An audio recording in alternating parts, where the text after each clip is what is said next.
Welcome back to my channel, The Faithful Journey. Hope you all are fine. Let's start.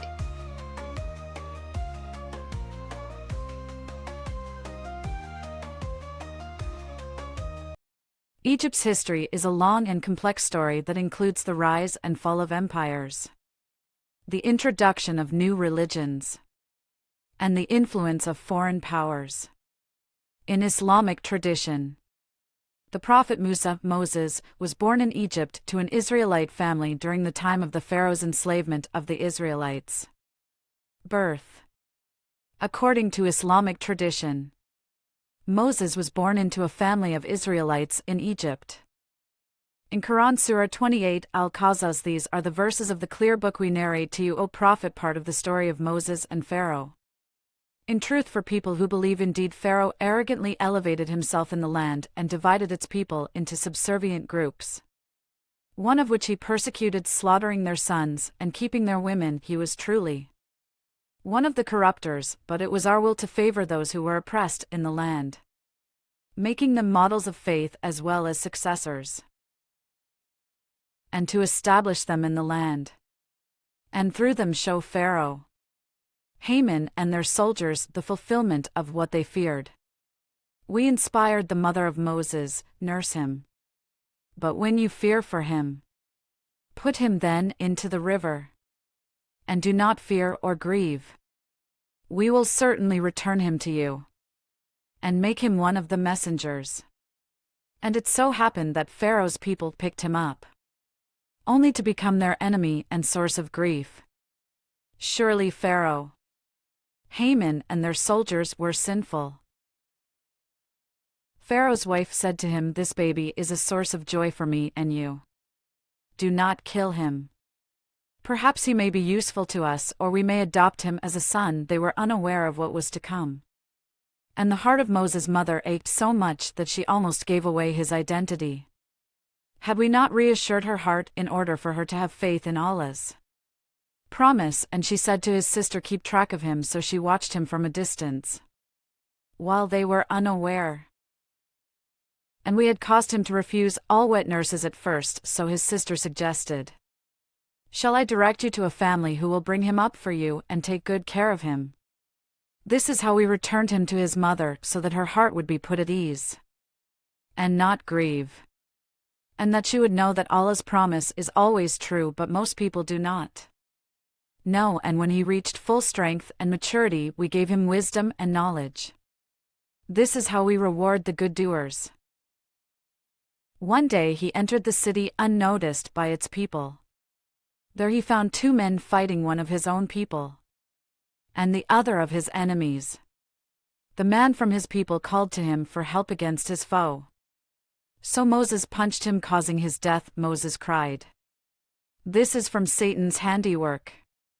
He is certainly a sworn misleading enemy." He pleaded, "My Lord, I have definitely wronged my soul, so forgive me." So he forgave him, for he is indeed the all-forgiving, most merciful.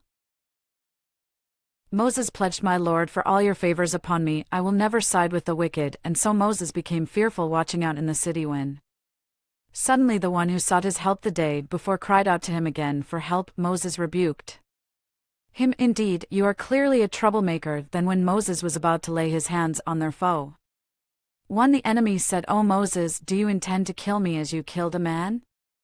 Yesterday you only want to be a tyrant in the land, you do not intend to make peace." Apart from them, he noticed two women holding back their herd. He asked them, "What is the matter?" They replied, "We cannot water our animals until the other shepherds are done, for our father is a very old man." So he watered their herd for them, then withdrew to the shade and prayed, "My Lord, I am truly in desperate need of whatever provision you may have in store for me." Then one of the two women came to him, walking bashfully. She said, "My father is inviting you so he may reward you for watering our animals for us." When Moses came to him and told him his whole story, the old man said, "Have no fear, you are now safe from the wrongdoing people." One of the two daughter suggested, "Oh my dear father, hire him. A strong, trustworthy person is definitely the best to hire." The old man proposed, "I wish to marry one of these two daughters of mine to you, provided that you stay in my service for 8 years. If you complete 10, it will be a favor from you, but I do not wish to make it difficult for you." Allah willing, you will find me an agreeable man. Moses responded, then it is settled between you and I. Whichever term I fulfill, there will be no further obligation on me. And Allah is a witness to what we say. When Moses had completed the term and was traveling with his family, he spotted a fire on the side of Mount Ar. He said to his family, "Stay here, for I have spotted a fire. Perhaps from there I can bring you some directions or a torch from the fire so you may warm yourselves." But when he came to it, he was called from the bush in the sacred ground to the right side of the valley, "O Moses, it is truly I am Allah, the Lord of all worlds. Now throw down your staff." But when he saw it slithering like a snake, he ran away without looking back. Allah reassured him, "O Moses, draw near and have no fear. You are perfectly secure. Now put your hand through the opening of your collar. It will come out shining white, unblemished. And cross your arms tightly to calm your fears. These are 2 proofs from your Lord to Pharaoh and his chiefs. They have truly been a rebellious people." Moses appealed, "My Lord, I have indeed killed a man from them. So I fear they may kill me, and my brother Aaron is more eloquent than I, so send him with me as a helper to support what I say, for I truly fear they may reject me." Allah responded, "We will assist you with your brother and grant you both authority, so they cannot harm you. With our signs you and those who follow you will certainly prevail." But when Moses came to them with our clear signs, they said arrogantly, "This is nothing but conjured magic tricks. We have never heard of this in the history of our forefathers." Moses responded, "My Lord knows best who has come with true guidance from him and will fare best in the end. Indeed, the wrongdoers will never succeed." Pharaoh declared, "O chiefs, I know of no other God for you but myself. So bake bricks out of clay for me, O Haman, and build a high tower so I may look at the God of Moses. Although I am sure he is a liar." And so he and his soldiers behaved arrogantly in the land with no right, thinking they would never be returned to us. So we seized him and his soldiers, casting them into the sea. See then what was the end of the wrongdoers. We made them leaders, inviting others to the fire. And on the day of judgment they will not be helped.